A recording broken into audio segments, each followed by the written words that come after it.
feel like crying. You can feel the energy in here. Any temple's the same. This just doesn't happen. You can't just walk and say, can I see the Torah?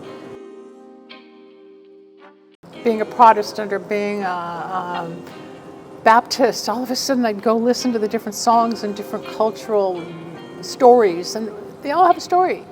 We all get there.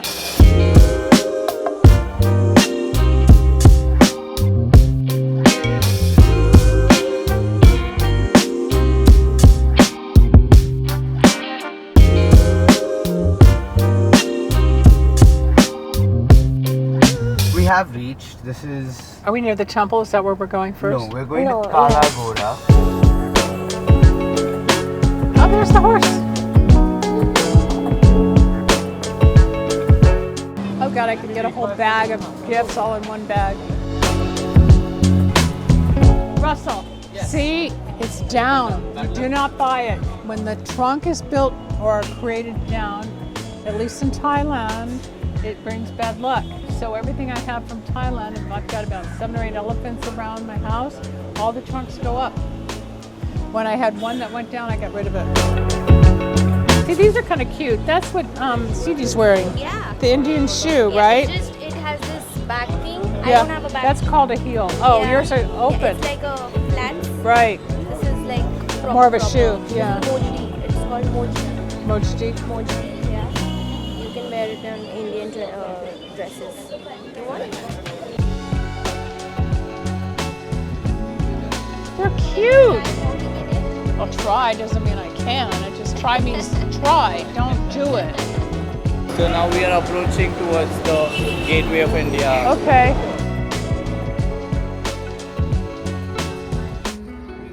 Where's Siddhi? Very nice. Very I collect cute. feathers wherever I go. Very cute.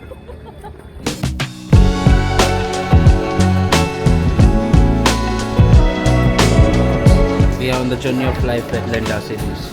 Life with Linda. Yes. I'm gonna watch the way they drive here.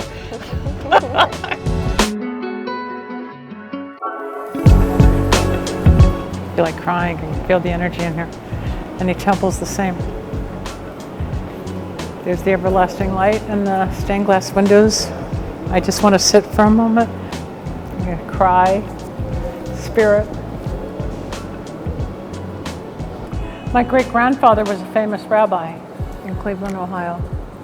This is beautiful. You can, behind the blue curtain actually is where the Torah is kept, and on high holidays and on Friday nights they remove the curtain and they open up the 2 doors, and inside's the Torah, the scripture.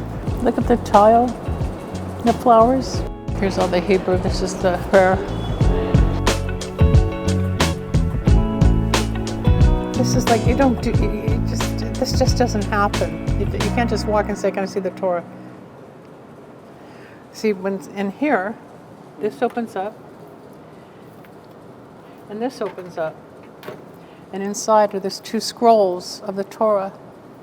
And even in fires and earthquakes, bombs during the war, no matter where in the world there's a Torah, the Torah survives. The building may not.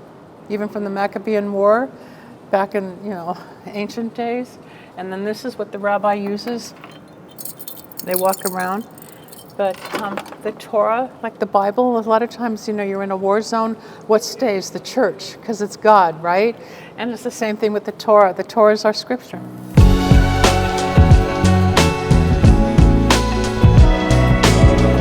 My great-grandfather in the 30s, in 1929, my great-grandfather was a rabbi, and I have pictures in black and white that my mother gave me. It was her grandfather, and they're walking down the street carrying the Torah because they moved buildings of what they call the shul, which is the temple, and I have pictures of that being done.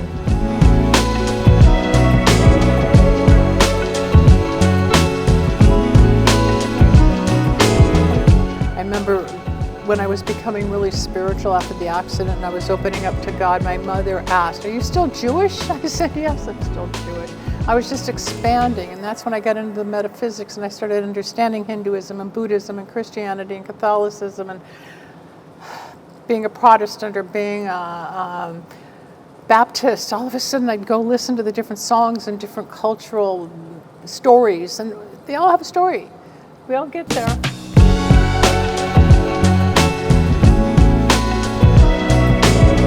And then the cantor sits in one chair and the rabbi sits in another chair, and they all come together and they do their little sermon, and then you go eat. Afterwards you go eat.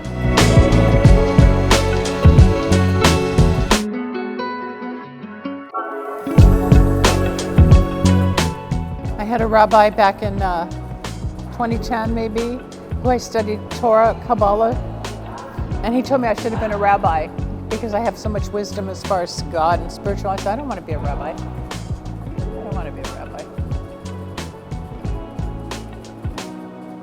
But that was a compliment coming from a rabbi, telling me I'm a healer. It's like getting this confirmation from the higher up of the spiritual cloth, per se. The spiritualists of the world are saying, yeah, you got it. I'm like, okay.